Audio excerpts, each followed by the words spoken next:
Discipline means compelling yourself to do what needs to be done, even when every part of you resists.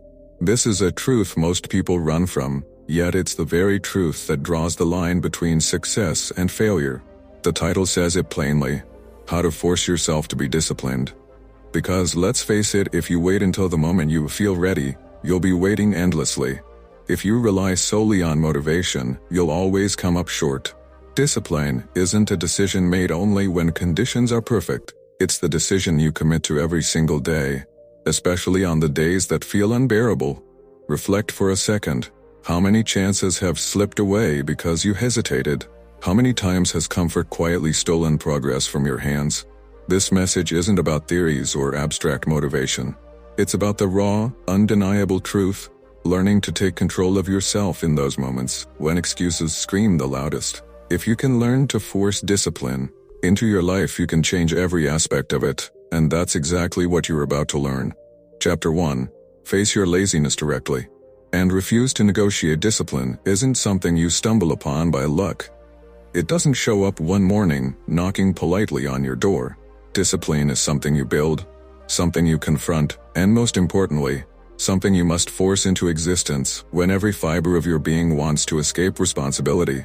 When that familiar pull of laziness appears, when your body says, "Stay in bed," when your mind whispers, "You deserve a break," that is the very moment to rise and refuse to bargain. Because once you start negotiating with laziness, it wins every single time. Laziness never runs out of justifications. It's a master of persuasion, always armed with another excuse. But if you refuse to compromise, if you take a stand, you begin to develop a strength that can transform your life. Laziness wears many disguises. It doesn't always arrive as pure idleness. Sometimes it looks like endless scrolling on your phone. Sometimes it hides behind unnecessary snacking. Other times it appears as busy work, activities that feel productive but keep you from tackling what truly matters. That's how laziness operates, by deceiving you into thinking you're doing enough when, in truth, you're avoiding the difficult things that bring real progress. And the reality of life is this: progress always lives in discomfort. The challenges that push you, the tasks that demand effort and focus, these are the things that shape you into a disciplined person. To develop discipline, you must first see laziness for what it really is, the enemy of your future. When you wake up and feel the pull of your bed keeping you down, that's the precise moment when discipline calls your name. You either rise to answer it, or you turn away. But here's the truth. Every time you reject discipline, you strengthen laziness. Every time you choose comfort instead of action, you train your mind to obey laziness. Then when it truly matters, when life demands your full focus, you'll already be conditioned to give up. That's why it's so dangerous to negotiate with laziness. Even the smallest excuse reshapes your character. You may think you're only skipping a single workout, but in reality, you're reinforcing the habit of saying no to discipline. Now ask yourself, how many times have you chosen what's easy instead of what's necessary? How often have you told yourself, "I'll do it tomorrow," only to find that tomorrow looked exactly like today? That's laziness making a deal with you, and you accepted.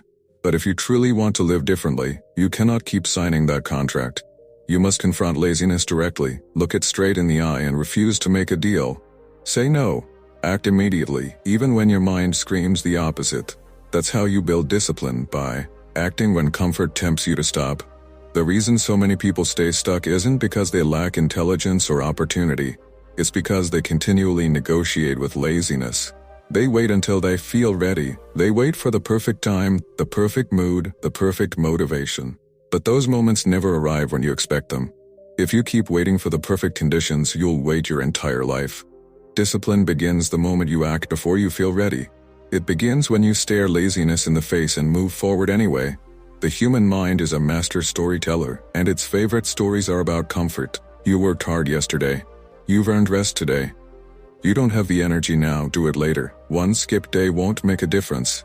But these aren't harmless thoughts. They're chains, invisible ones that bind you to mediocrity, holding you to the same level. The same results, the same unfulfilled life. And if you keep accepting those chains, you slowly become weaker, without even noticing. You think you're resting, but in truth you're training yourself to surrender. That's why it's essential to recognize those thoughts and silence them before they take control. Think about the people you look up to the most. They aren't necessarily more talented, smarter, or luckier than you. What sets them apart is simple. They stop negotiating with laziness.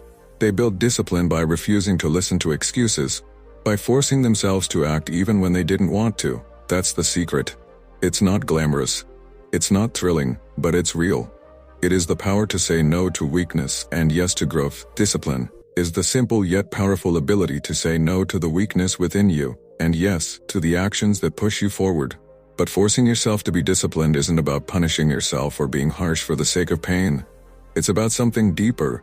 Respect. It's about respecting your future enough to make choices today that will serve you tomorrow. When you stop bargaining with laziness, you're sending yourself a message. I am worth the effort. My future is worth the sacrifice. My dreams are worth the discomfort. That isn't self-punishment. That is the highest form of self-respect.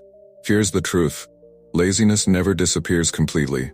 It will show up tomorrow, the next day, and the day after that. You can't erase it, but you can weaken it. You can take away its power by refusing to give in.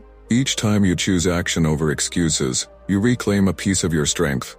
Over time, the balance shifts, laziness loses its grip, and discipline grows stronger. Eventually, discipline stops being something you do, and becomes something you do, and becomes something you are.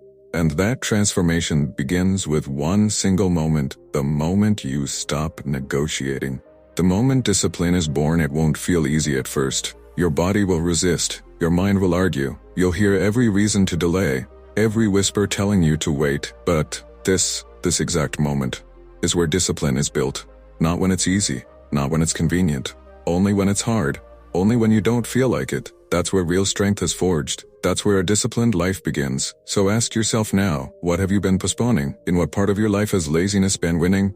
Maybe it's your fitness, maybe your studies, maybe your career or personal goals. Whatever it is, remember this: the longer you negotiate with laziness, the more time you lose, and time never returns.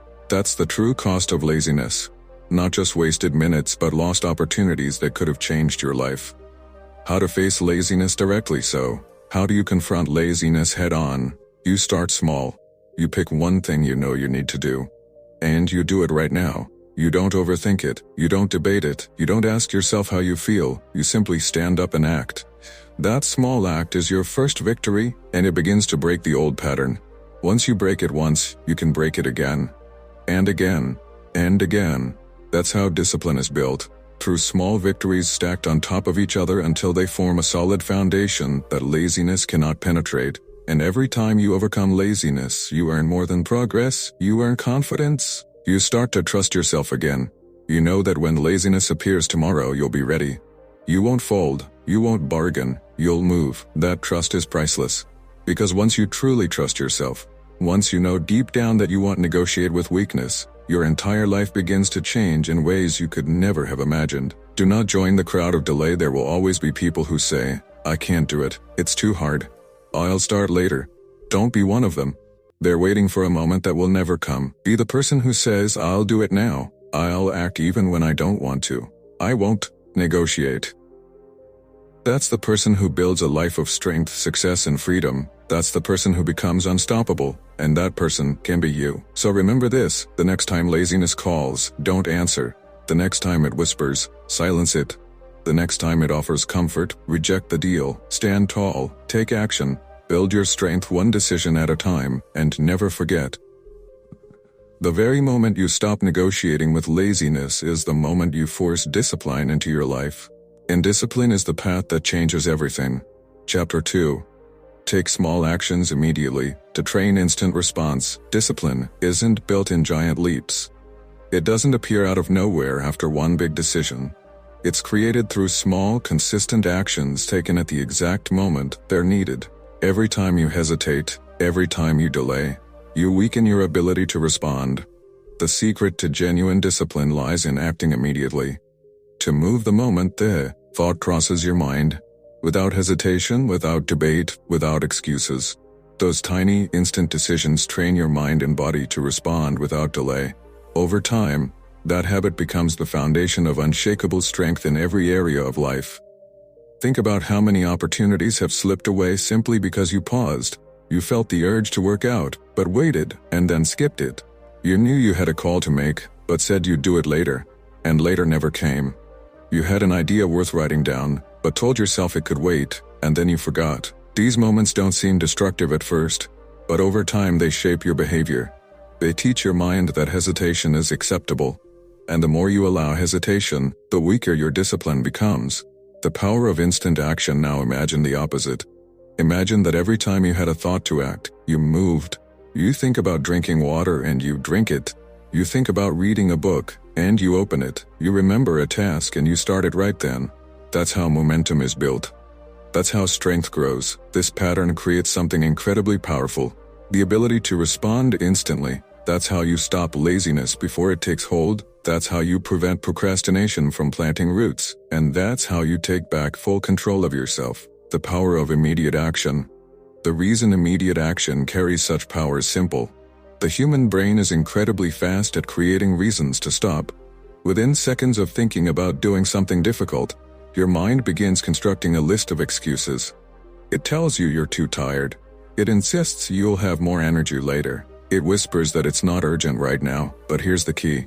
Those excuses only appear when you hesitate. If you move before your brain has time to argue, you win. You cut off hesitation before it can take root. That's why small, instant actions matter far more than big, delayed ones. When you decide to train this ability, start with something simple. The moment your alarm rings, get up, not after a few minutes, not after scrolling through your phone. Immediately. It's a small act, but it teaches a powerful truth. I control my response. Apply the same principle to small daily tasks. When you remember something that needs doing, act right then, even if it takes only 30 seconds. Each time you do, you're reinforcing a message deep inside. I am a person who acts, not one who waits. Building trust through action. Discipline isn't just about chasing huge goals. It's about teaching yourself that your actions always follow your decisions. If you decide to do something but never follow through, you silently teach yourself to doubt your own word. But if you decide and act immediately, you begin building trust. Trust in yourself. That trust grows into confidence. Confidence develops into consistency. And consistency forms the backbone of a disciplined life. But it all begins with small, immediate actions. You may think these small steps are too insignificant to matter, but they are the seeds from which lasting change grows. Each time you act instantly on a simple task, you're training the same mental muscle that will later help you face larger challenges. Picking up a book today strengthens the same discipline that will one day help you build a business.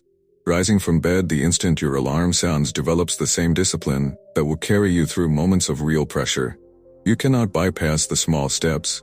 They are the training ground for every big one to come. Training instant response. If you want to test yourself, try this simple rule. Whenever you think of something necessary, count down from 3, 2, 1, and move. Don't give the thought time to linger. That short countdown removes hesitation, breaks the habit of waiting, and forces you to build a new reflex, the reflex to act now. With time, you won't even need to count. Your body will move on its own. That is what true discipline feels like, not forced effort, but automatic response. But here's the truth, you won't always feel like moving instantly. Some days, even the smallest action will feel heavy. Some days, delay will tempt you. That's exactly where training becomes essential. You're not trying to create a life where everything feels easy. You're building a mind that acts regardless of how it feels. Feelings shift. One day you're motivated, the next day you're not. If your actions depend on feelings, your life will be inconsistent. But if your life depends on trained response, you will live disciplined. The core of consistency. Look at anyone who has achieved lasting success or mastery in their field. They're not waiting for motivation to strike each morning. They've trained themselves to act as soon as a decision is made. That's why they succeed. They may not always execute perfectly, but they act without delay. And that's what separates them from the rest. Discipline isn't about perfection. It's about consistent action over time. And that consistency is impossible without the habit of immediate response. You must also understand that waiting does more than waste time. It weakens your self-respect. Every time you delay, you feel that sting of disappointment. You know you should have acted, but you didn't. That quiet regret slowly grows into frustration. And if you repeat that cycle long enough, frustration turns into self-doubt. That is the dangerous spiral of hesitation. But when you act immediately, even on something small, you experience a moment of pride. A spark of satisfaction that reminds you you're in control. That pride fuels motivation. That motivation leads to the next action. And before long, your life shifts from stagnation to momentum. Momentum over regret. Discipline isn't a gift. It's not something reserved for a select few. It's a choice. A choice repeated so many times that it becomes second nature. And the most powerful way to train that choice is through instant action. When you think of doing something productive, move before the excuses arrive. When you feel resistance creeping in, step into it before it grows stronger. Every moment of instant action is a declaration. A reminder that you are stronger than hesitation. And the beauty of this method is that anyone can begin, right now. You don't need money, you don't need tools or special skills. All you need is the willingness to act the moment the thought appears. That ability is within everyone. And the more you practice it, the more natural it becomes, until instant action isn't something you force, but simply who you are. The first time you practice instant action, it might feel uncomfortable, awkward, even unnatural. But by the 10th time, it begins to feel lighter, and by the 100th it becomes automatic. That is how you transform instant action from effort into instinct. How you turn movement into habit. Think about it. Every human being has the same 24 hours each day.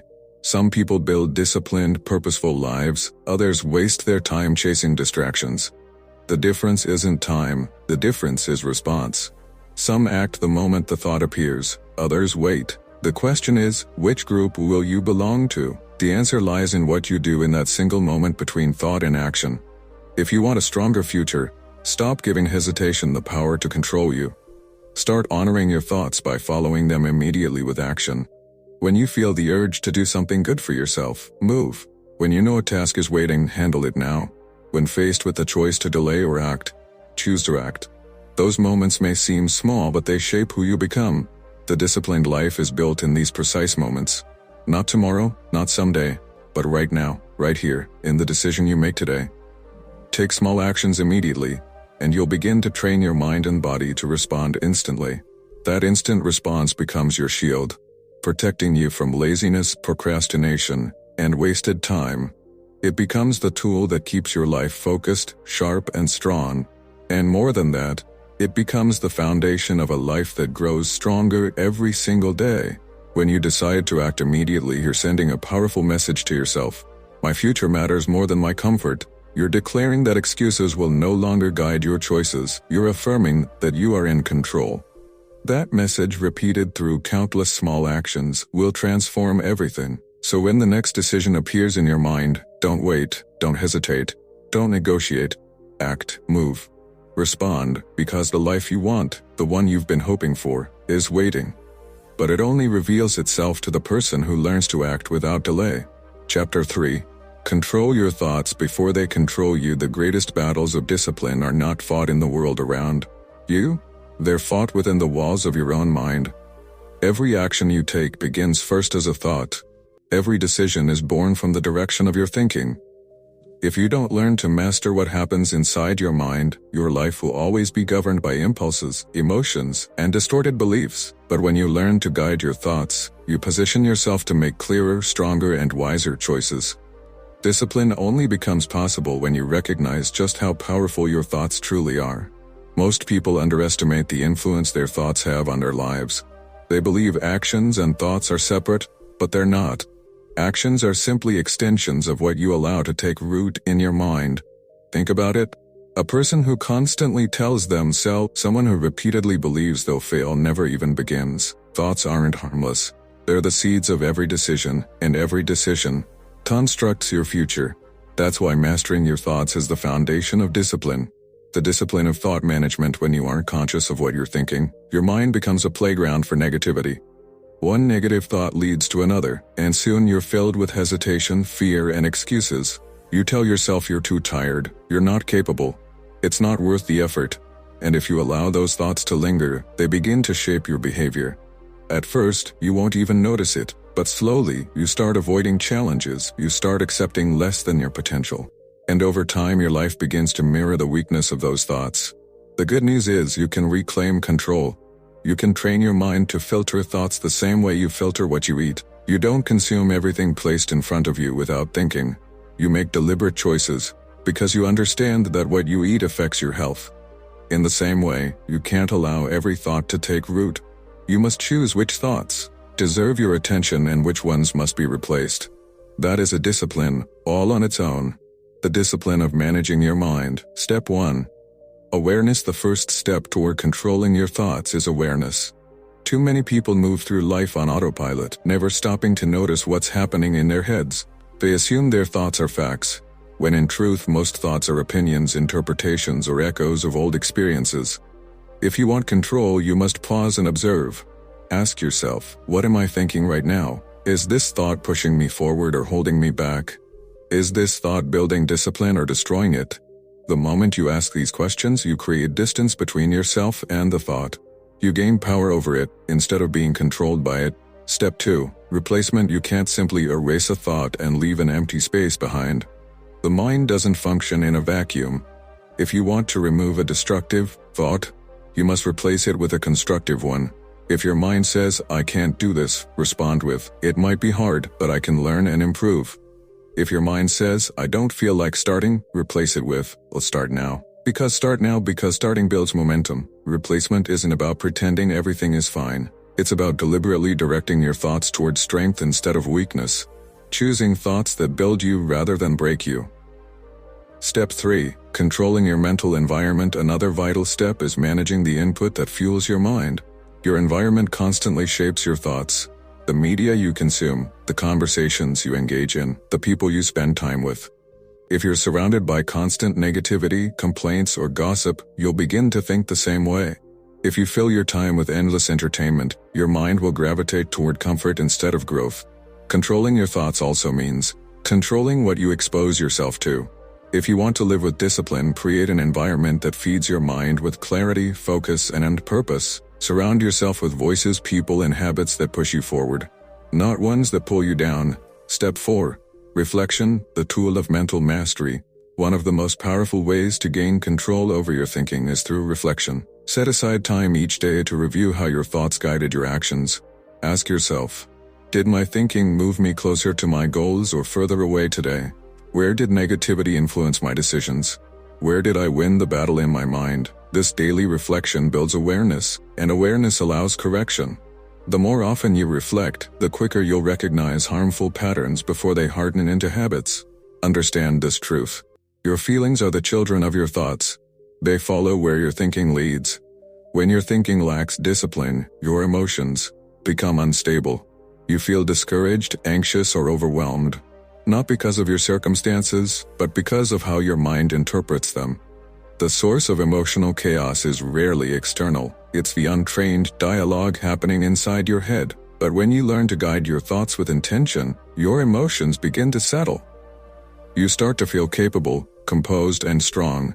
And when your emotions are steady, your decisions become clearer and wiser.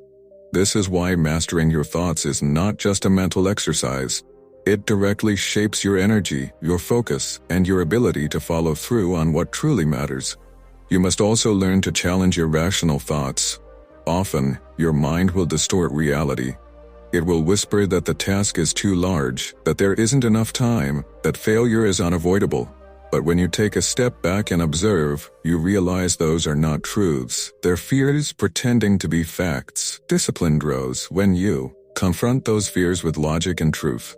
The task may indeed be big, but it can be divided into manageable steps. You might not feel ready, but you can always start with what you have. Failure is possible, but so is success. Challenging your thoughts is how you stop them from dictating your behavior. Controlling your thoughts doesn't mean ignoring difficulty. Life will always bring challenges. What matters is how you choose to think about them before you act. The person who masters their mind says, "This is hard, but I can handle it one step at a time."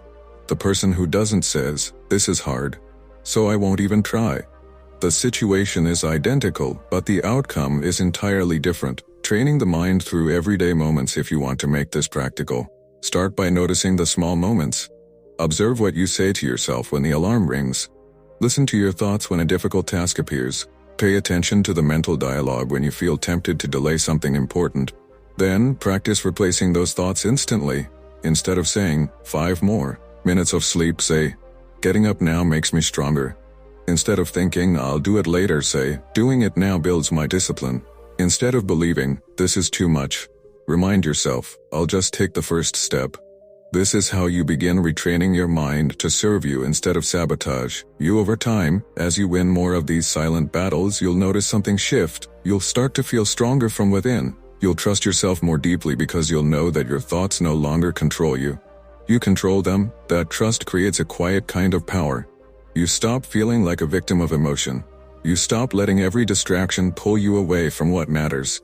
You begin to live with intention, clarity, and calm authority. That is the true essence of discipline. Living by conscious choice, not by reaction. Freedom through thought control. One of the greatest rewards of mastering your mind is the sense of freedom it brings. Most people believe discipline means restriction, but in truth, it's the opposite. When your thoughts are organized and purposeful, you're free from the chaos of impulses, fears, and doubts. You no longer react to every feeling, you choose your responses. That is real freedom. Freedom to act with strength. Freedom to move forward with consistency. Freedom to stay calm and grounded, even when life grows difficult. That freedom builds peace, and that peace becomes power. The difference between people who stay stuck and those who evolve is simple. The stuck ones never learn to control their thinking. They let their thoughts wander unchecked, and those thoughts lead them toward poor decisions, wasted time, and regret. Those who grow, however, learn to master their inner dialogue. They carefully select the thoughts that serve them. They replace weakness with strength, hesitation with confidence. And because of that, their actions rise to a higher standard. Gatekeeper of the mind. From this moment forward, make it your mission to observe your thinking. Treat each thought like a visitor arriving at the door of your mind. Some visitors bring value. They deserve to be welcomed in. Others bring chaos. They must be turned away. The power to decide who stays and who leaves belongs entirely to you. When you use that power daily, discipline transforms from a single action into a way of living. You stop reacting impulsively and start responding intentionally. Don't wait until your thoughts drag you toward poor decisions. Take control at the very first moment. Direct your mind before it directs you. Replace weakness with strength. Replace doubt with determination. Replace hesitation with action. This is how you claim ownership of your life. This is how you build unshakable discipline. The kind that will carry you toward every goal you set for yourself. Chapter 4. Force repetition until your brain accepts new behavior. Human behavior is built on patterns. Whatever you repeat, good or bad, becomes easier to do again. The brain is designed to adapt, and it does not distinguish between helpful and harmful repetition. If you repeatedly procrastinate, procrastination becomes your default. If you repeatedly make excuses, excuses become automatic. But if you repeatedly practice strength, that strength becomes instinctive too. The process of rewiring your brain for discipline comes through deliberate repetition, by forcing yourself to take the right action again and again until it feels natural. At first it will feel awkward, uncomfortable, and unfamiliar. But repetition reshapes what your brain perceives as normal. Think about the first time you tried something challenging. Maybe it was working out, waking up before dawn, or speaking in front of others. The first attempt always feels the hardest, heavy, tiring, even intimidating. Yet notice what happens once you do it repeatedly. First, repetition feels uncomfortable. The 10th time, it feels slightly easier. By the 100th time, it feels automatic. That is how you turn deliberate action into effortless habit. Think about this for a moment. Every person on earth has the same 24 hours. Some build lives of structure and achievement, while others waste their time in hesitation and distraction. The difference is not in time, it's in response. Some people act immediately, others wait. The choice between the two determines the kind of life you build. The real transformation begins when you refuse to wait for comfort and instead commit to repetition, even when it feels difficult. The adjustment phase over time, the discomfort fades. The task that once felt heavy begins to feel familiar. Eventually, it becomes part of your daily rhythm. But remember, this shift didn't happen because the task became easier. It happened because your brain adapted to the repetition. What was once foreign became routine. Most people never reach that stage. They quit too early, before their brain has time to adjust. They start something new, but the moment it feels uncomfortable, they tell themselves, "This just isn't for me." They expect discipline to feel natural from the beginning, forgetting that nothing ever does. Once, even walking felt impossible. Reading felt confusing. Driving felt terrifying. Yet you mastered those things because you repeated them until your brain accepted them as normal? That same principle applies to every new discipline you want to develop. Discipline grows when you push past the point of discomfort and keep going, when you refuse to let temporary resistance dictate your long-term progress. The resistance of the mind, the brain, is stubborn. It clings to what's familiar because familiarity feels safe. When you introduce a new behavior, it resists, not because the behavior is wrong, but because it's unfamiliar. That resistance isn't a warning to quit. It's proof that your brain is learning something new. If you continue, repetition breaks the resistance. If you stop, you reinforce it. Every time you quit midway, you teach your brain to resist even harder next time. That's why forcing repetition isn't optional. It's essential. The secret to making repetition work is consistency, not intensity. One big effort followed by long inactivity changes nothing. Small, daily effort changes everything. If you want to build the habit of reading, 2 pages every single day will take you farther than 100 pages once a month. If you want to build the habit of exercise, moving your body daily matters more than training hard once and quitting for weeks. The brain learns through rhythm, through the steady beat of repetition, not through random bursts of effort. Letting go of instant results, you must also let go of the desire for instant change. Too many people expect their brain to accept new behaviors after just a few attempts. When results don't come quickly, they give up, but your brain doesn't change on command. It changes through exposure and consistency. You have to force yourself through the stages where it feels unnatural, through the boredom, through the discomfort, until you reach the point where it becomes second nature. If you can endure the middle phase, the stage where there's effort without reward, you will succeed. That is the true test of discipline. Acting even when progress isn't yet visible. Imagine planting a seed and digging it up every day to check if it's growing. It will never take root. Habits work the same way. If you stop too soon, the roots never form. But if you stay consistent, those roots grow deeper until the habit becomes part of who you are. You no longer have to remind yourself, it happens automatically. Building proof through repetition. Repetition also builds evidence in your mind. Each time you repeat a disciplined action, you show yourself proof of your capability. 1 push-up proves you can move. 1 paragraph written proves you can create. 1 day of sticking to your schedule proves you can control your time. Every repetition weakens doubt and strengthens belief. Eventually, your confidence grows so strong that the action no longer feels forced. It becomes natural. You stop saying, "I'm trying to be disciplined," and start saying, "I am disciplined." That's how repetition reshapes identity. From effort to instinct, persistence over motivation. There will be days when repetition feels exhausting. You'll feel tempted to skip it, to rest, just for today. But those moments of fatigue are where transformation happens the most. Each time you push through boredom or frustration, you carve a deeper groove in your brain. Those grooves are pathways, neural tracks that make future repetition easier. Quitting in those moments erases progress. Persisting makes the pattern permanent. That is why persistence is far more valuable than motivation. Motivation is emotional, it fades. Persistence is mechanical, it grows stronger. With every act of repetition, repetition creates discipline, and discipline sustains progress long after motivation disappears.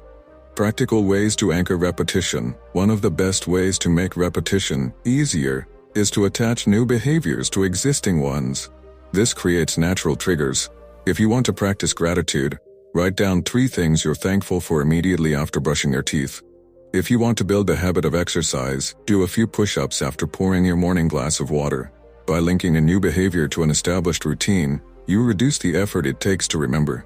The more associations you build, the more automatic your actions become. You must also celebrate completion, not just results.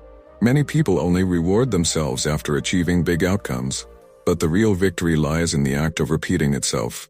Each repetition is a win. Every time you show up, you're reinforcing the habit. When you acknowledge that, your brain becomes more willing to repeat the action again. That's how you make consistency sustainable. Embracing the boredom. Another obstacle in repetition is monotony. Doing the same thing day after day can feel dull, but boredom is part of mastery. Your brain naturally craves novelty, but novelty doesn't build discipline. Repetition does. You must learn to embrace the uneventful days, the ones that feel slow or ordinary. because those are the days that strengthen you the most. When you remain consistent without needing excitement, you prove that your commitment is real. That seriousness is what separates those who grow from those who quit. Think about it. Everything you currently do effortlessly was once unfamiliar. The way you walk, talk, or respond to stress, all of it was trained through repetition. If repetition built your old habits, it can build new ones too. The question isn't whether repetition works, it always does. The real question is whether you'll keep forcing it long enough for your brain to accept the change. From effort to identity, the most powerful part of repetition is the shift it creates in your identity. At first you say, "I'm trying to be disciplined." After enough consistent repetition, you say, "I am disciplined." That shift isn't just linguistic, it's psychological. It's the point where the behavior is no longer something you have to push yourself to do. It's something you simply are. But the only path to that transformation is forced, consistent repetition. If you want to test yourself, start with one small behavior. Choose something simple, write one paragraph a day, drink an extra glass of water, or turn off your phone before bed. Commit to doing it daily for 30 days without missing once. Push through the discomfort, the boredom, the resistance. Observe what happens. By the end of 30 days, your brain will begin to treat the behavior as normal. Continue for 60 days, and it will become harder not to do it than to do it. That is the true power of repetition.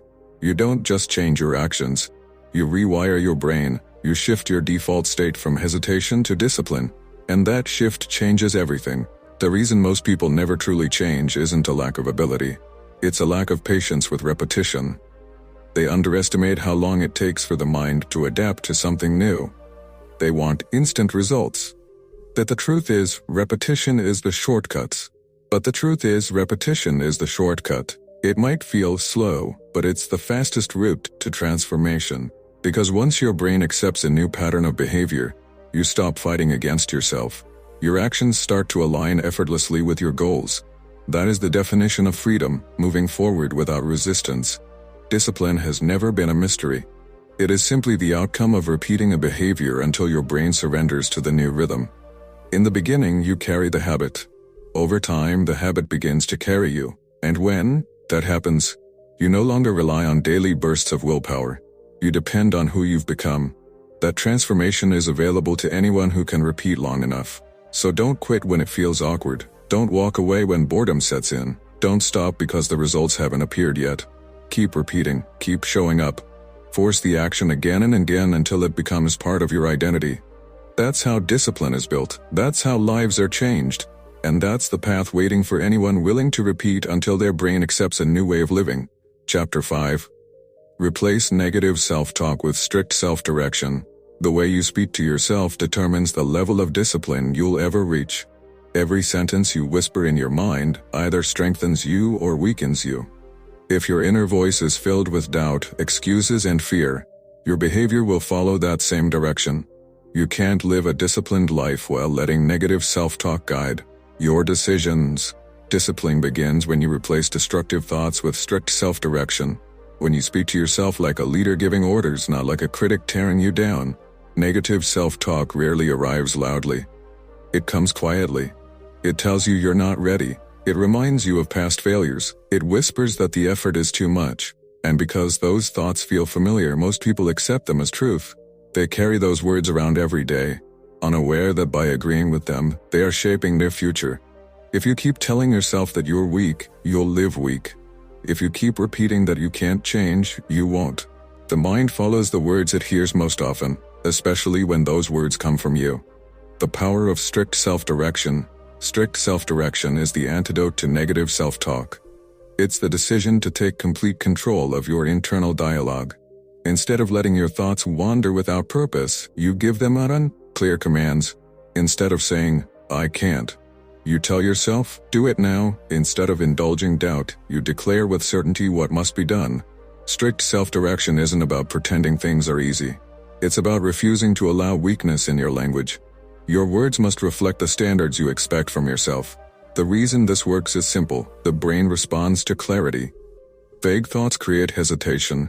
Clear instructions create movement. If you tell yourself, "Maybe I should," your body stalls. If you tell yourself, "I must do this now," your body acts. The tone you use with yourself matters. Speak to yourself with conviction, not uncertainty. Discipline thrives on clear direction, and you are the one responsible for giving that direction. Step 1. Recognition. The first step toward replacing negative self-talk is awareness. Most people move through life unconscious of the destructive language looping in their minds. They repeat phrases like, "I'm too tired," "I'm not smart enough," "I'll never make it." These statements become so familiar that they feel normal. But once you recognize them, you'll realize they are not harmless. They are training your brain to be undisciplined. Recognition gives you the power to interrupt the pattern. The moment you catch yourself saying something weak, stop it. Refuse to continue that sentence in your head. Step 2. Immediate replacement. Once you stop a negative thought, replace it immediately. Never leave the mental space empty because negativity always tries to return. Replace doubt with direction. If you catch yourself thinking, "I can't do this," replace it with, "I'll complete one small step right now." If you think, "I feel too lazy," replace it with, "I'll get up and move immediately." Replacement transforms destructive energy into productive motion. Over time, your brain begins to accept the new commands as its default setting. Precision and clarity in language. Another crucial part of strict self-direction is precision. Don't use vague motivation like, I can do this." That's too general. Be specific. Tell yourself exactly what to do. Write one page now. Turn off your phone and focus. Walk for 10 minutes. Precision eliminates the space where excuses hide. Negative thoughts thrive in uncertainty. Clear, exact instructions leave no room for hesitation. Firmness builds authority. Strict self-direction also demands firmness. You can't give yourself soft orders and expect strong results. When your mind whispers, "I don't feel like it," respond with authority. Do it now. That tone matters. You are not negotiating, you are leading. Think of how a coach talks to an athlete before a crucial moment. The words are sharp, direct, and purposeful. You must treat yourself the same way. If your inner voice is casual, your actions will be casual. But if your inner voice is serious, your actions will be casual. Actions will carry power. Self-discipline strengthens each time you reinforce this commanding dialogue. At first, the negative voice will fight back. It will argue, reminding you of every failure, every doubt, every reason to stop. But the more often you replace it, the weaker it becomes. The voice of strict direction grows louder, more confident, more stable. Eventually it becomes the dominant voice in your mind. You start to believe your own words, not because they sound nice, but because they consistently lead to action. And that belief builds unshakable confidence. The deception of comfort. Not all negative self-talk sounds cruel. Sometimes it disguises itself as kindness. It says, "You've worked hard enough, you deserve to rest," when you haven't earned it yet. It says, "Skipping today won't matter," or "Tomorrow will be a better day to start." These thoughts feel gentle, but they are traps. They don't care about your growth. They care about your growth. Comfort. Strict self-direction cuts through the illusion. It says rest is earned, not given. Discipline begins when you replace destructive thoughts with strict self-direction. When you speak to yourself like a leader giving orders, not like a critic tearing you down. Negative self-talk rarely arrives loudly. It comes quietly. It tells you you're not ready. It reminds you of past failures. It whispers that the effort is too much, and because those thoughts feel familiar, most people accept them as truth. They carry those words around every day, unaware that by agreeing with them they are shaping the future. If you keep telling yourself that you're weak, you'll live weak. If you keep repeating that you can't change, you won't. The mind follows the words it hears most often, especially when those words come from you. The power of strict self-direction. Strict self-direction is the antidote to negative self-talk. It's the decision to take complete control of your internal dialogue. Instead of letting your thoughts wander without purpose, you give them clear commands. Instead of saying, "I can't," you tell yourself, "Do it now." Instead of indulging doubt, you declare with certainty what must be done. Strict self-direction isn't about pretending things are easy. It's about refusing to allow weakness in your language. Your words must reflect the standards you expect from yourself. The reason this works is simple. The brain responds to clarity. Vague thoughts create hesitation. Clear instructions create movement. If you tell yourself, "Maybe I should," your body stalls. If you tell yourself, "I must do this now," your body acts. The tone you use with yourself matters. Speak to yourself with conviction, not uncertainty. Discipline thrives on clear direction, and you are the one responsible for giving that direction. Step 1. Recognition. The first step toward replacing negative self-talk is awareness. Most people move through life unconscious of the destructive language looping in their minds. They repeat phrases like, "I'm too tired," "I'm not smart enough," "I'll never make it." These statements become so familiar that they feel normal. But once you recognize them, you'll realize they are not harmless. They are training your brain to be undisciplined. Recognition gives you the power to interrupt the pattern. The moment you catch yourself saying something weak, stop it. Refuse to continue that sentence in your head. Step 2. Immediate replacement. Once you stop a negative thought, replace it immediately. Never leave the mental space empty, because negativity always tries to return. Replace doubt with direction. If you catch yourself thinking, "I can't do this," replace it with, "I'll complete one small step right now." If you think, "I feel too lazy," replace it with, "I'll get up and move immediately." Replacement transforms destructive energy into productive motion. Over time, your brain begins to accept the new commands as its default setting. Precision and clarity in language. Another crucial part of strict self-direction is precision. Don't use vague motivation like, "I can do this." That's too general. Be specific. Tell yourself exactly what to do. Write 1 page now. Turn off your phone and focus. Walk for 10 minutes. Precision eliminates the space where excuses hide. Negative thoughts thrive in uncertainty. Clear, exact instructions leave no room for hesitation. Firmness builds authority. Strict self-direction also demands firmness. You can't give yourself soft orders and expect strong results. When your mind whispers, "I don't feel like it," respond with authority. Do it now. That tone matters. You are not negotiating, you are leading. Think of how a coach talks to an athlete before a crucial moment. The words are sharp, direct, and purposeful. You must treat yourself the same way. If your inner voice is casual, your actions will be casual. But if your inner voice is serious, your inner voice is serious, your actions will carry power. Self-discipline strengthens each time you reinforce this commanding dialogue. At first, the negative voice will fight back. It will argue, reminding you of every failure, every reason to stop. But the more often you replace it, the weaker it becomes. The voice of strict direction grows louder, more confident, more stable. Eventually, it becomes the dominant voice in your mind. You start to believe your own words, not because they sound nice, but because they consistently lead to action. And that belief builds unshakable confidence. The deception of comfort. Not all negative self-talk sounds cruel. Sometimes it disguises itself as kindness. It says, "You've worked hard enough, you deserve to rest," when you haven't earned it yet. It says, "Skipping today won't matter," or "Tomorrow will be a better day to start." These thoughts feel gentle, but they are traps. They don't care about your growth. They care about your growth. They care about your comfort. Strict self-direction cuts through that illusion. It says, "Rest is earned, not given." It says, "Tomorrow will not improve unless you act today." That clarity protects you from the false comfort that weakens discipline. Your environment shapes your inner voice. The language you hear from others becomes the language you hear from others becomes the language you use with yourself. If you surround yourself with people who constantly complain, who justify mediocrity, who make excuses for their lack of action, their words will echo in your head. Over time, their self-talk becomes yours. That's why protecting your environment is an act of self-discipline. You must be deliberate about the conversations you engage in, the voices you listen to, and the energy you allow into your mental space. Because every word you hear, externally or internally, becomes part of the voice that leads you. And if that voice isn't strict, focused, and grounded in truth, it will lead you away from who you want to become. Closing. Reflection. Discipline starts in the mind long before it shows up in your actions. It begins with how you speak to yourself when no one is listening. Replace self-doubt with self-direction. Replace weakness with clarity. Replace hesitation with command.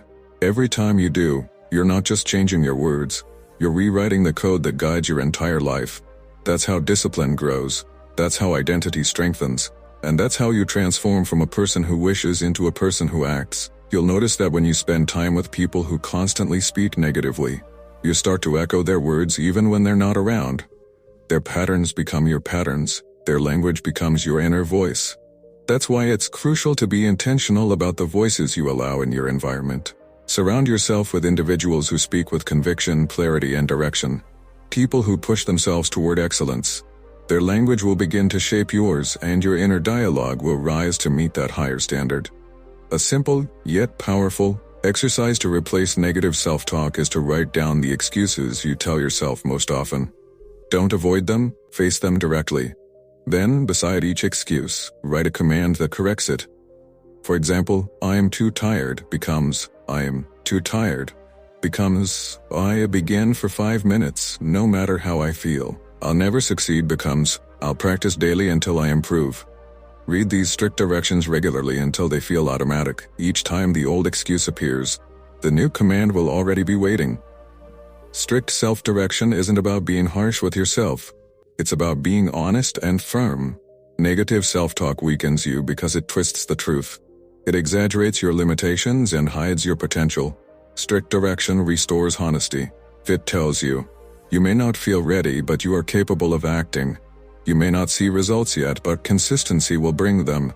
You may feel discomfort, but you are strong enough to continue. This kind of truth isn't always easy to hear, but it builds the foundation of discipline. The ultimate goal is to develop a voice inside you that you trust completely, a voice that doesn't negotiate, doesn't lower its standards, and doesn't make excuses. A voice that issues clear, unwavering direction and expects you to follow through. When you've built that voice, you won't depend on fleeting motivation. You won't wait for inspiration to strike. Your own words will drive you forward every single day, and over time you'll feel the shift. The negative chatter that once guided your actions will grow silent. The commanding inner voice you've practiced will take its place. You'll wake up and hear yourself say, "Stand up now." You'll face a difficult task in here. "Start immediately."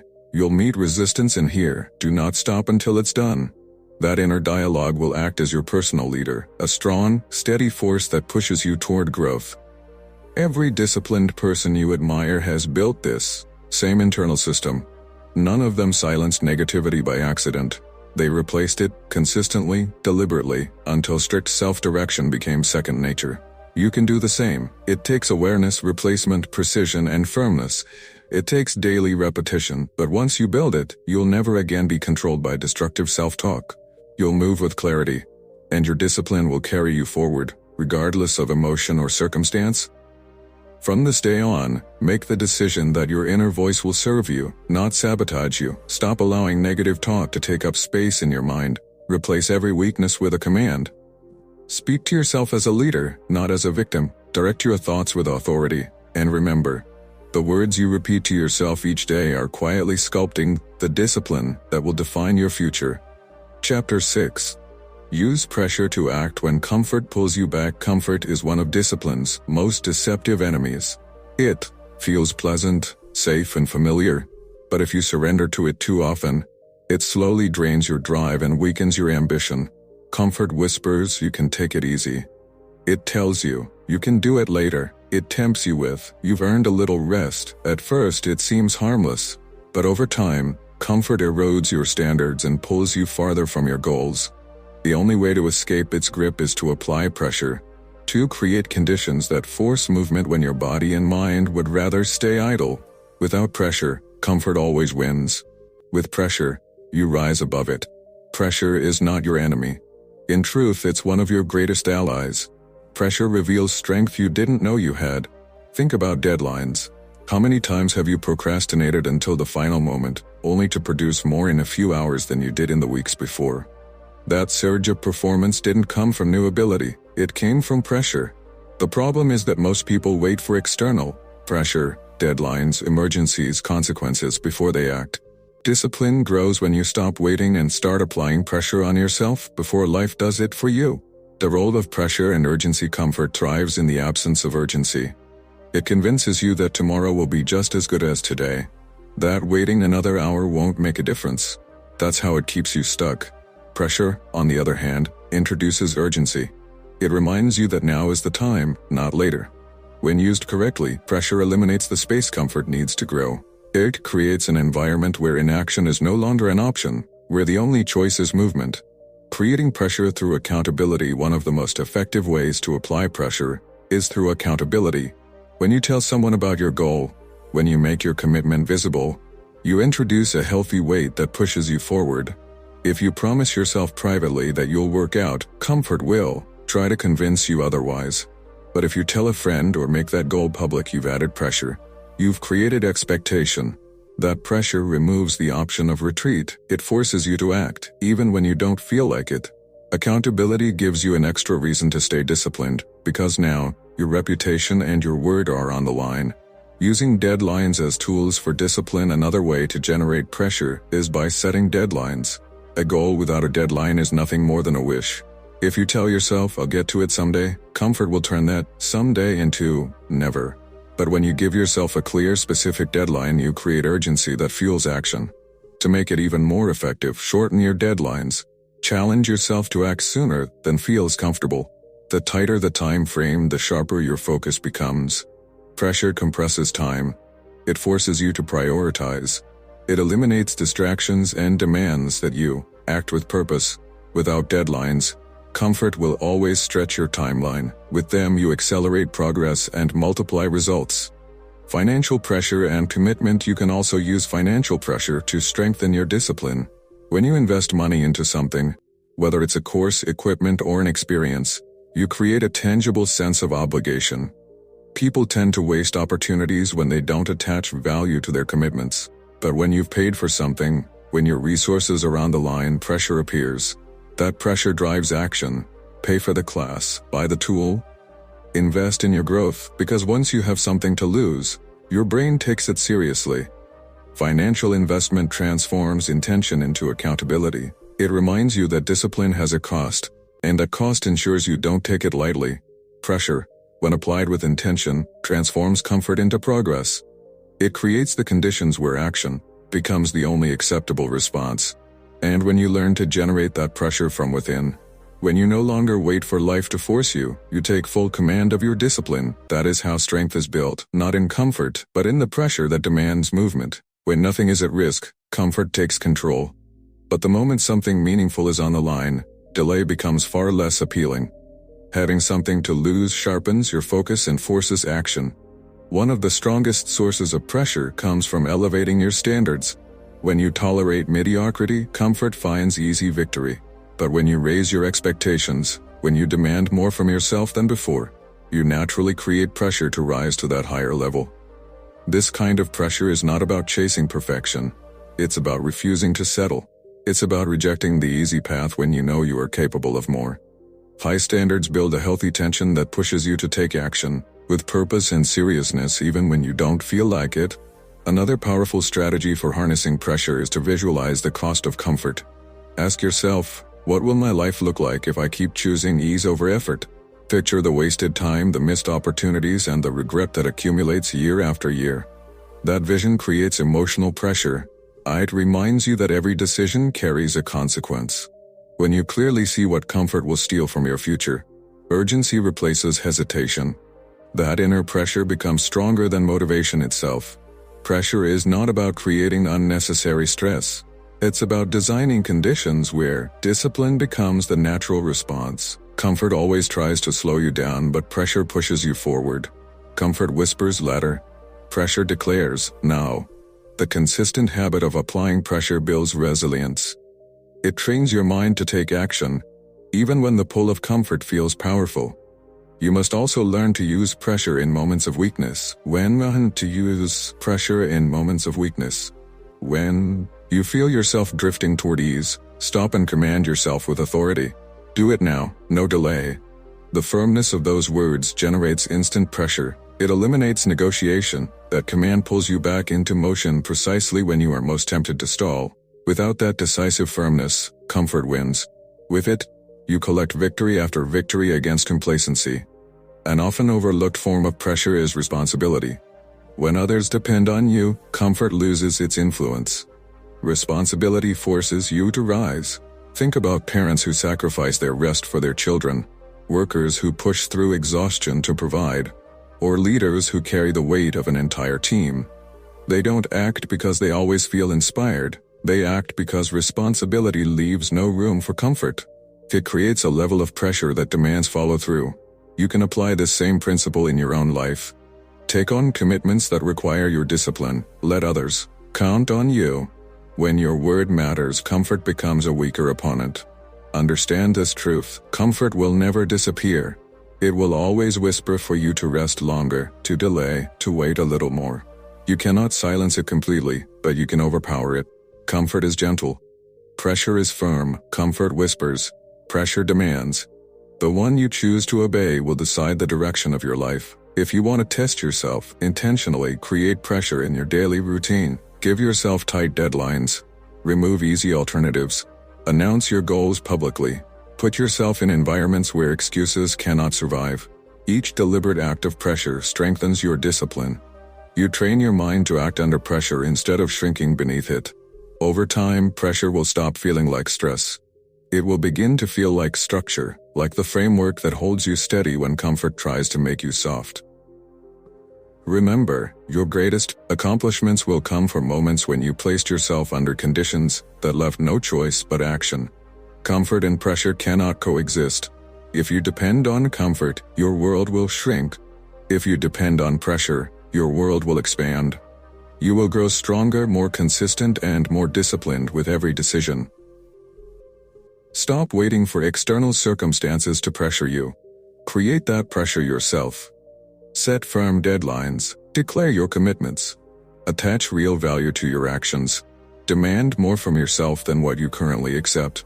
Use responsibility as a tool for accountability, and most importantly, remind yourself often of the cost of staying comfortable.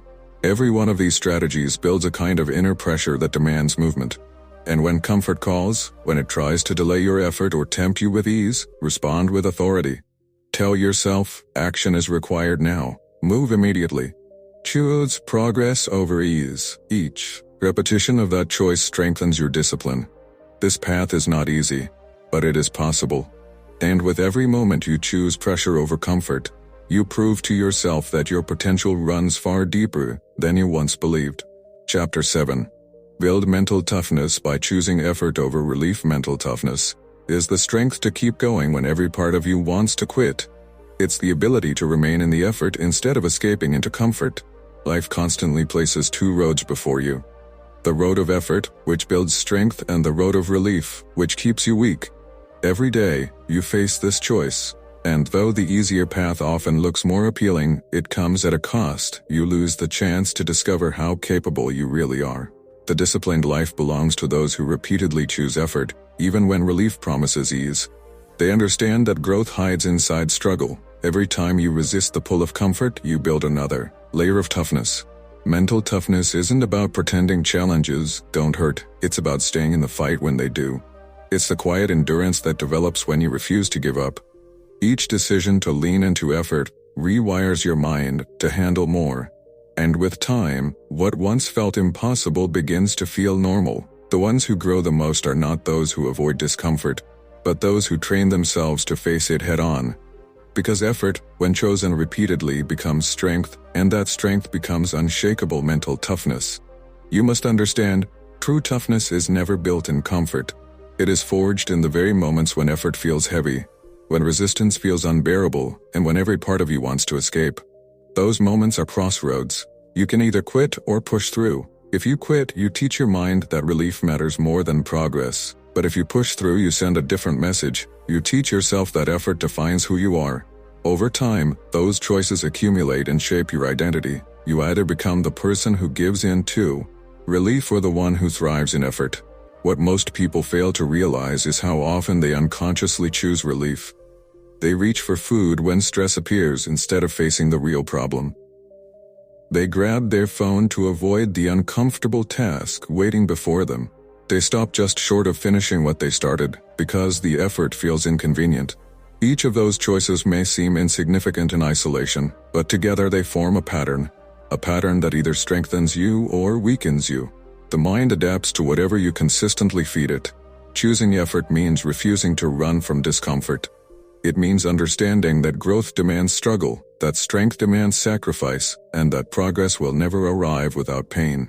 But here's the truth that most forget. The discomfort of effort is temporary, while the weakness born from chasing relief lasts far longer. When you push yourself to finish the work, the pain fades and the reward remains. When you give in to relief, the comfort fades and regret stays behind. Mental toughness is built on training yourself to live for the long-term reward, not the short-term escape. Discipline requires awareness of relief's deception. Relief always disguises itself as harmless. It whispers that you've earned it, that you only need a short break, that the problem can wait until tomorrow. But once you accept that comfort, it multiplies. A few minutes of rest become hours wasted. A skipped day turns into weeks of neglect. The real danger is not in a single decision. It's in the pattern that follows. Every time you let relief take control, you weaken your ability to choose effort the next time. That is why you must be ruthless in rejecting false comfort. Building mental toughness starts with small acts of effort. You don't need to begin with the hardest challenges. Start simple. Finish your workout without cutting corners. Complete your workout without cutting corners. Stay focused for a set period without distraction. Each of these minor victories strengthens your capacity for endurance. Each one tells your mind, I can handle discomfort. The more often you repeat these acts, the more natural toughness becomes. As your resilience grows, start to seek effort deliberately. Take the stairs instead of the elevator. Stay with the problem instead of abandoning it when it gets hard. Finish what you start, even when you feel tempted to stop halfway. Every one of these decisions trains your mind to endure.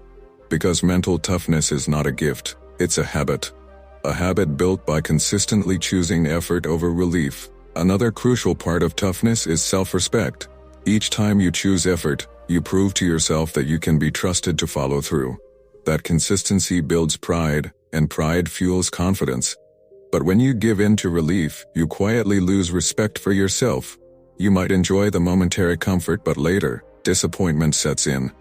That disappointment chips away at confidence and weakens belief in your own reliability. The only way to rebuild that trust is through effort. Every time you push past comfort, you earn back your own respect. Mental toughness also requires patience. Relief is tempting because it gives instant satisfaction. Effort demands patience before it delivers results. You might work for weeks or even months without seeing visible change. This is the point where most people quit. They cannot bear the space between effort and outcome, but disciplined people understand that patience is part of the process. They see every day of effort as a brick in their foundation. They trust that if they keep stacking those bricks, the structure will eventually stand strong. That trust keeps them going when relief tries to pull them away. One practical way to strengthen toughness is to create personal rules that you do not break. Decide that you won't go to bed until your daily task is complete. Commit that once you begin something, you will not stop until it's finished. These personal standards act like anchors. When comfort calls, your rules hold you in place. Strict rules build internal pressure, keeping you aligned with effort even when your motivation fades. Without them, excuses find a way in. It's also important to remember, effort feels hardest at the beginning. The first few minutes of pushing yourself always feel heavier than the rest. That's where most people surrender. But once you push past that early resistance, your body and mind adjust. The task becomes easier. The secret is to endure that starting friction without giving in. If you can do that repeatedly, toughness will grow on its own. Discipline expands even more when you shift your perception of effort. Stop viewing it as punishment and start seeing it as training. Effort is not a penalty, it's preparation. It's the process that builds your strength, your endurance, and your resilience. Every difficult moment is a workout for your mind. Every instance of discomfort is practice for control. Once you adopt this mindset, effort stops being something to fear. It becomes something to respect. This mental shift is everything. People who treat effort as punishment avoid it. People who see it as training pursue it. Relief may bring temporary comfort, but it cannot build character. Only effort can. When you're tired but keep going, you grow. When you're afraid but act anyway, you grow. When you want to quit but stay until it's finished, you grow. These are the moments that define toughness. They separate the disciplined from the undisciplined, the achievers from the average. And every person, regardless of talent or background, has access to these choices. The difference is simple. Do you choose effort or do you choose relief? To truly build mental toughness, you must seek out challenges intentionally. Don't wait for difficulty to find you, create it. Wake up earlier than you want to. Push yourself to stay focused longer than is comfortable. Hold yourself to high standards even when no one is watching. Voluntarily stepping into effort strengthens your mind, So when life inevitably tests you, you're already conditioned to withstand it. The more you train under self-imposed difficulty, the less likely you are to break under real pressure. That is how mental toughness is built, not by avoiding hardship, but by embracing it until it becomes the foundation of who you are. Eventually, you will come to understand that effort is what gives life its meaning. Relief feels empty because it creates nothing lasting. It fades quickly, leaving no mark, but effort produces results. It builds skill. It strengthens confidence. It leaves a legacy that endures. When you look back on your life, it won't be the moments of ease or escape that fill you with pride. It will be the times when you pushed through difficulty, when you refused to quit, when you proved to yourself that you were stronger than you believed. That pride, born from perseverance, will stay with you far longer than any momentary comfort ever could. From this day forward, start paying attention to the small choices you make. When comfort tempts you toward relief, pause and ask yourself, which decision will make me stronger? Which choice will I be proud of later? Which path will build my discipline? Almost always, the answer will be effort. And when you recognize it, choose quickly. Do not give relief time to negotiate. Take the harder path and remind yourself that this is where true toughness is forged. Over time, you will notice a quiet transformation. Tasks that once felt overwhelming will begin to feel manageable. Challenges that once broke you will start to feel lighter. You'll move through life with a calm confidence, knowing that you can rely on your own strength when it counts. That transformation won't come from reading about effort or wishing for it. It will come only from living it. By consistently choosing effort when relief calls your name. This is the law of mental toughness. Every time you choose effort over relief, you grow stronger. Every time you choose relief over effort, you weaken your resolve. The choice is always yours. And when you consistently choose effort, discipline stops being a struggle. It becomes your natural way of living. Chapter 8. Fight impulses by remembering long-term pain. Impulses are sudden, powerful urges that pull you toward comfort, distraction, or instant gratification. They appear without warning, and if you obey them, they drag you away from the path of discipline. You feel them when you want to skip your workout, eat something unhealthy, postpone the work that demands your focus, or quit before finishing what you started. In the moment, these impulses seem harmless, sometimes even justified, but in truth they are traps. They promise short relief while planting the seeds of long-term pain. If you want to build unshakable discipline, you must learn to fight these urges by reminding yourself of the cost of giving in. Every choice carries a consequence. The problem is that impulses blind you to the future. They make you see only what feels good right now. The sweet food feels rewarding now. The skipped workout feels relaxing now. The delayed work feels easier now. But tomorrow, you wake up weaker. Tomorrow, you fall behind. Tomorrow, you carry regret. That regret is the hidden pain impulses never show you in advance. The secret to overcoming them lies in projection, pausing for a moment and imagining the future pain that surrender will cause. Recall the times when you gave in to an impulse. How did you feel afterward? Did the comfort last or did it fade quickly, leaving guilt and frustration behind? The truth is simple. The pleasure of an impulse never lasts as long as the regret that follows it. That regret lingers. It grows heavier with time. It drains your confidence and clouds your focus. When you remind yourself of this truth, impulses lose their power. You begin to see them clearly as short-term thieves that steal your long-term strength. Discipline, at its core, is the ability to see beyond the present moment. Anyone can choose what feels good now, but the disciplined person acts based on how that choice will feel tomorrow. This mindset is what separates growth from stagnation. When you constantly chase impulses, your life becomes a series of restarts, motivated one day, defeated the next. But when you fight impulses by remembering the pain they create, you begin to break that cycle. You reclaim control over yourself. One of the most powerful tools for mastering this control is visualization. When an impulse appears, don't focus on the comfort it promises. Focus on the pain that follows. Picture yourself standing in front of the mirror with no progress to show because you skipped again. Visualize the weight of unfinished work piling up because you delayed it once more. Imagine the lost opportunities because you quit before finishing. Let those images become vivid and real. That emotional clarity of pain will cut through the illusion of pleasure. Also remember, impulses are temporary. They feel strong in the moment, but they pass quickly if you resist. The problem is that most people never learn to wait them out. They feel an urge and instantly obey it.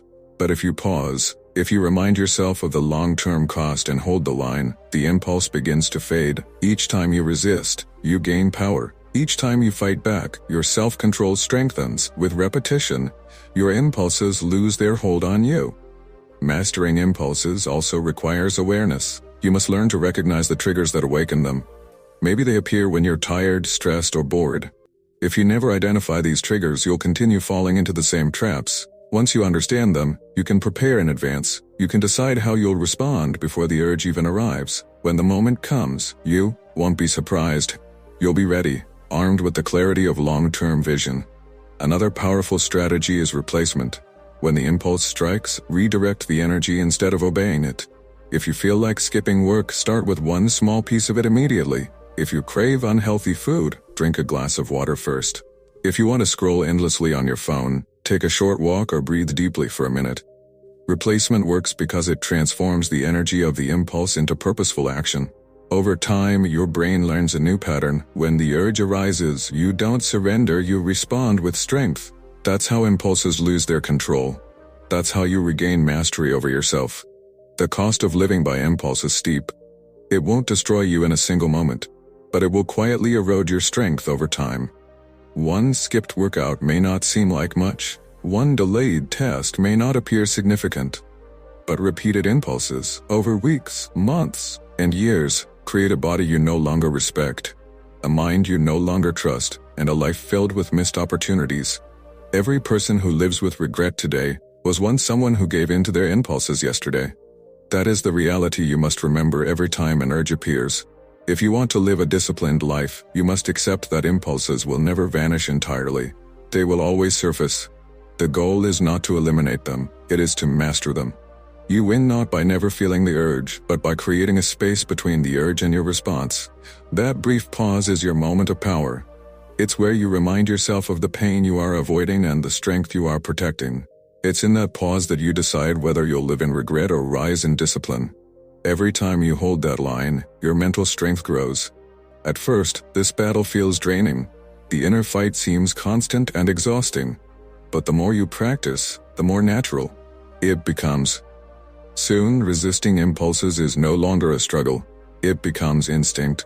You begin to recognize them for what they are and dismiss them quickly.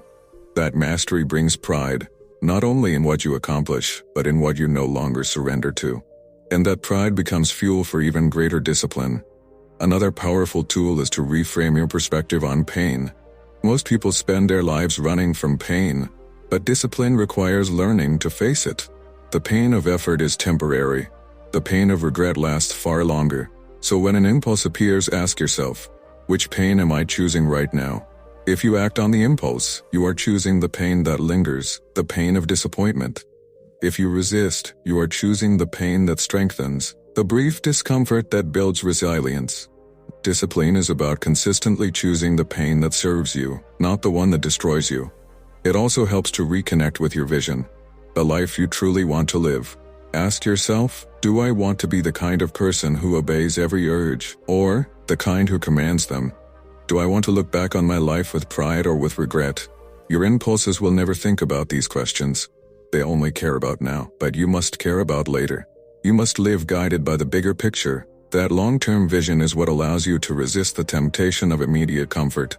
Over time, your ability to fight impulses becomes one of your greatest strengths. You begin to trust yourself completely. You know that when the urge arises, you won't be a slave to it. You'll recognize it, acknowledge it, and choose the higher path. That trust in yourself is freedom. It allows you to focus entirely on what matters, because you are no longer controlled by urges. Discipline is the art of making decisions based on long-term vision, rather than short-term desire. Impulses will always try to cloud that vision, pulling you back toward ease and distraction. But when you fight them with a reminder of long-term pain, you strip away their power. You create distance between what you feel and what you choose. And that space, that small but powerful pause, is where discipline lives. From this moment on, commit to never acting blindly on impulse. When the urge surfaces, stop. When temptation whispers, remind yourself of the pain it will bring tomorrow. Let that awareness weigh heavier than the comfort of now. Then act according to your higher standard, not your lower desire. Each time you do this, you strengthen your discipline.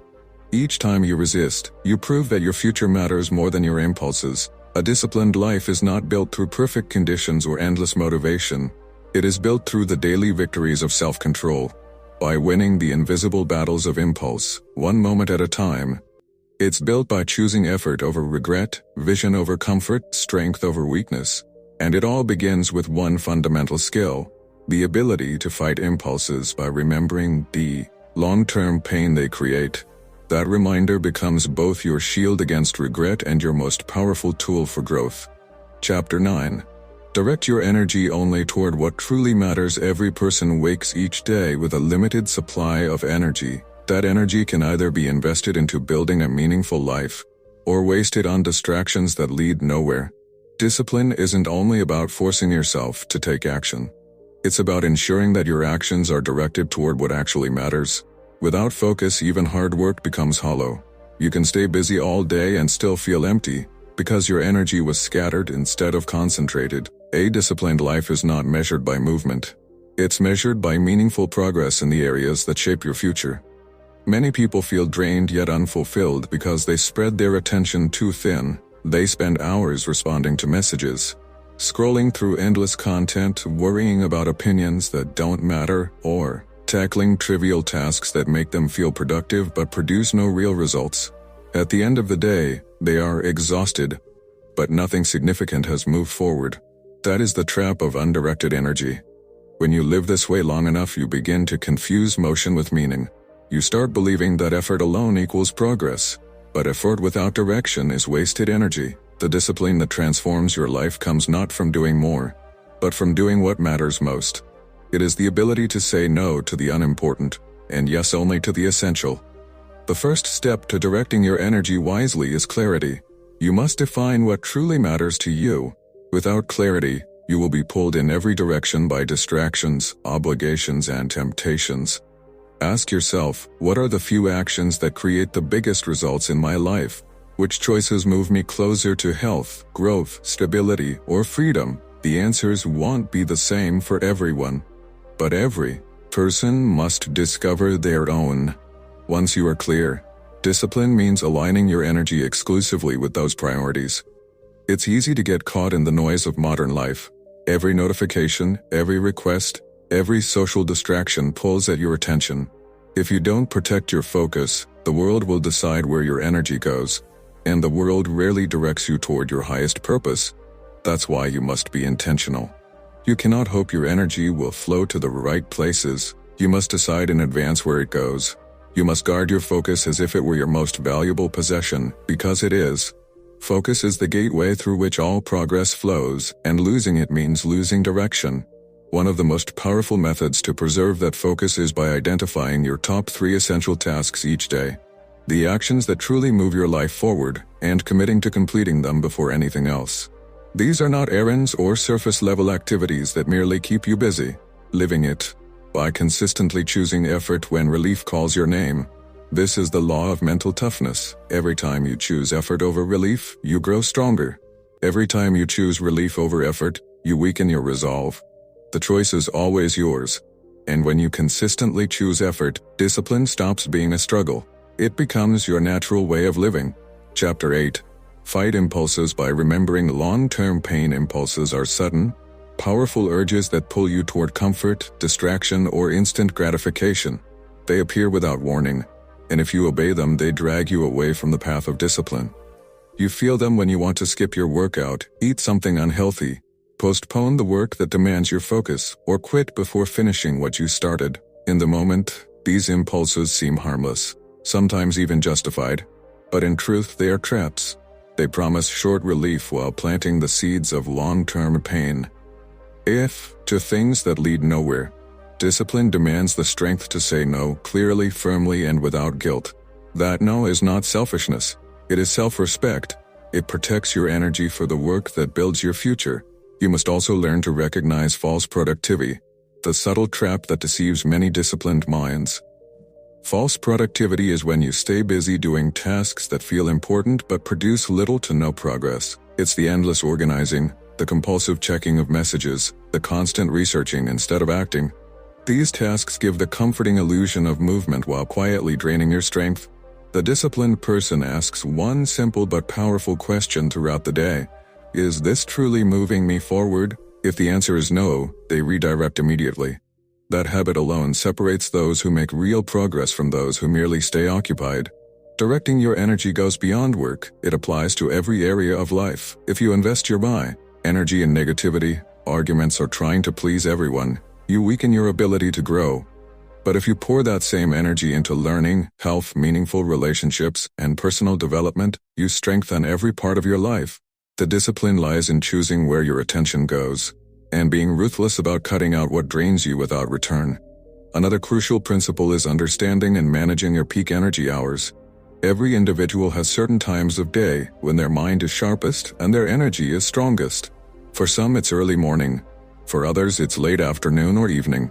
The disciplined person identifies these windows and reserves them for their most meaningful work. They refuse to waste their highest energy on trivial tasks. They guard those hours fiercely, knowing that this single decision can transform their results. Directing your best energy toward your most important work multiplies your impact. It's also vital to track where your energy actually goes. Most people are unaware of how much time and focus they lose to distraction. Hours vanish into entertainment, gossip, and scrolling, and they wonder why nothing changes. When you track your habits with honesty, you expose the hidden leaks in your discipline. Awareness gives you the power to redirect. Each time you notice yourself drifting, pause and remind yourself, this is not where my energy belongs. Then bring your focus back to the tasks that truly matter. Directing your energy also takes courage because it often means disappointing others. People will always demand your attention for things that benefit them, not you. They will not protect your time, and they won't care if it drains your focus. If you don't stand firm, you will spend your life giving away your energy to others' priorities. Understand this. Discipline is not selfishness, it is intentionality. You cannot build the life you want if you cannot protect the energy required to create it. And when you waste your energy, no one else pays that price. You do. There is also a deeper truth behind this principle. Life is short. Every day spent on meaningless activity is a day you never get back. The regret of wasted energy is one of the heaviest burdens to carry.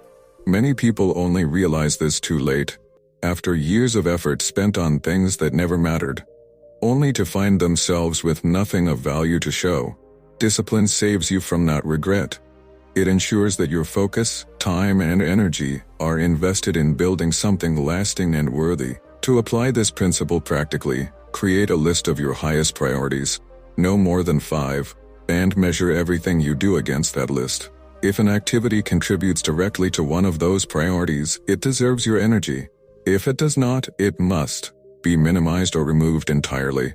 This is how you silence the noise and begin living with direction. The disciplined life is not about doing everything. It's about doing the right things with purpose and consistency. Over time, directing your energy becomes second nature. In the beginning, you'll have to remind yourself often. You'll need to pause before saying yes. You'll have to resist the pull of urgency that masks itself as importance. But eventually, this awareness becomes instinct. You naturally focus on what matters most and dismiss what doesn't. That consistency builds momentum. And with momentum, your progress accelerates.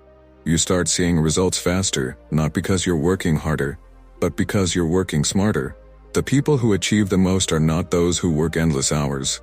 They are those who channel their energy with precision. They know their priorities. They give their best effort to what truly counts. They block out distractions. They protect their focus.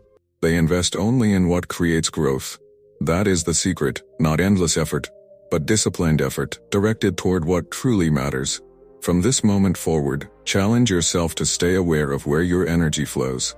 Ask yourself regularly, is this building the life I want? Is this moving me closer to my goals or draining me further from them? Then make the disciplined choice. Direct your energy only toward the tasks that truly matter. Cut away what is meaningless. Guard your focus fiercely. And watch how your life transforms when every ounce of energy fuels progress instead of being lost to distraction. Chapter 10. Condition your mind to act without waiting for motivation. Motivation is a feeling, and feelings are unreliable. They rise and fall without warning. One day you feel unstoppable. The next you can barely convince yourself to begin. If you build your life around waiting for motivation, you will never achieve consistency. You'll act only when circumstances feel perfect, and the moment they don't, you'll stop. True discipline demands something stronger than emotion. It requires conditioning your mind to act regardless of how you feel. This mental conditioning is what separates dreamers from achievers. The truth is simple. Action does not depend on motivation. It creates motivation. Many people misunderstand this. They sit idle, waiting for the right spark before taking the first step. They convince themselves they need inspiration before they can start the project, hit the gym, or commit to change. But inspiration rarely precedes movement. More often, it arrives once you've already begun. The act of moving generates the momentum that emotion alone cannot provide. If you only act when you feel motivated, you'll waste countless opportunities. But if you teach yourself to move without waiting for it, you'll build progress every single day. Conditioning your mind to act means removing choice from the process. Once you've decided something must be done, you stop asking yourself whether you feel like doing it. You act simply because it's required. A soldier doesn't decide whether to train. A pilot doesn't decide whether to inspect the aircraft. Their responsibilities are non-negotiable. You must build similar internal rules, standards that do not shift with mood. These rules train your mind to follow through whether you're inspired or exhausted, motivated or indifferent. You move because your decision, not your emotion, commands it. One of the most powerful methods for building this conditioning is by creating non-negotiables. These are daily commitments you honor no matter what. It could be writing a certain number of words, exercising for a set duration, or dedicating an hour to focused work. The key is that these actions happen without debate. Through repetition, your mind learns that these commitments are automatic. You no longer waste energy arguing with yourself each morning. The habit takes control. That is conditioning in its purest form. Start small. Do not overwhelm yourself by attempting to overhaul everything at once. Choose one area where you'll remove the need for motivation entirely and commit to acting daily. At first, resistance will feel intense.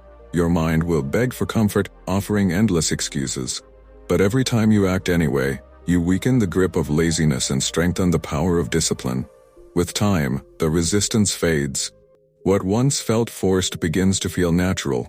The more consistently you repeat the behavior, the more deeply your mind becomes conditioned to act. Another essential aspect of conditioning is shortening the gap between decision and action. The longer you wait after deciding to move, the more space you allow for hesitation and excuses to grow. If you decide to exercise, start immediately. If you decide to study, open the book at once. Delay feeds doubt, and doubt kills discipline. Immediate action, no matter how small, locks in the decision. You teach your mind that once a choice is made, movement follows instantly. Over time, this pattern rewires your behavior until acting quickly becomes automatic. It's equally important to redefine your relationship with motivation. Stop treating it as a requirement and start viewing it as a bonus. When it shows up, appreciate it. When it doesn't, continue anyway. Refuse to let motivation determine your progress. If you wake up inspired, use it to fuel your momentum. If you wake up tired or uninspired, move regardless. When you operate by this principle, you no longer depend on fleeting emotions. You live by a higher standard. The standard of discipline. Another transformative method for mental conditioning is to link action to identity. Stop saying, "I need motivation to do this," and start affirming, "I'm the type of person who does this." When your behavior stems from who you are rather than how you feel, consistency becomes effortless. If your identity is rooted in discipline, then acting daily without waiting for inspiration becomes your natural state. Identity-driven discipline is infinitely stronger than emotion-driven action. Understand this. Resistance is inevitable. Your mind will fight back. It will whisper reasons to delay, insist that you're too tired, or argue that tomorrow is a better day to begin. This inner resistance is not a sign of weakness. It's part of the process. The key isn't to eliminate resistance but to act despite it. Each time you do, you prove to yourself that you're stronger than your excuses. Every small victory builds confidence, and that confidence reinforces discipline. There's immense power in embracing discomfort directly. Most people avoid action because they wait for it to feel pleasant. But part of conditioning your mind is proving that you can act even when it feels difficult. You can write when you're uninspired. You can train when your body feels heavy. You can study when your focus is low. Every time you push through, you remind yourself of a profound truth. Your feelings are not the master, you are. That realization changes everything. Conditioning also thrives on structure. Without structure, your days leave room for indecision. But when your life is organized by consistent routines, your mind automatically transitions into action. Wake up at the same time each day. Begin your work at a set hour. End your day with a specific ritual. Over time, these patterns become automatic, freeing you from emotional decision-making. The fewer actions you leave subject to your feelings, the stronger your discipline becomes. Consider the people you admire, the ones who achieve exceptional results. Do you believe they felt motivated every day? Of course not. They acted because they trained themselves to move regardless of emotion. They understood that the work had to be done, whether the feeling was present or not. That is why they are consistent. Consistency isn't built on inspiration, it's built on conditioning. The cost of waiting for motivation is high. You lose time, you lose progress, and you slowly lose trust in yourself. Every time you delay, you strengthen the belief that you can't act without the right feeling. That belief eventually becomes a prison. But the reverse is also true. Each time you act without motivation, you reinforce the belief that you are in control. Over time, that belief becomes your reality. Action becomes natural. Progress becomes consistent. That is the path to freedom. From this moment forward, stop letting emotions dictate your actions. Train yourself to move based on commitment, not convenience. Condition your mind through daily repetition until action feels automatic. Shorten the distance between intention and execution. Build non-negotiable routines. Welcome discomfort as proof of your strength. Treat motivation as optional. Ground your behavior in identity, not impulse. When you live by these principles, your mind transforms into a disciplined force that acts regardless of how you feel. And once you master this, you become unstoppable. You no longer wait for inspiration to visit. You no longer lose days because motivation didn't arrive. You operate with certainty, knowing that no matter the mood, you will act. That certainty becomes the foundation of discipline, the engine of progress, and the mark of a truly strong life.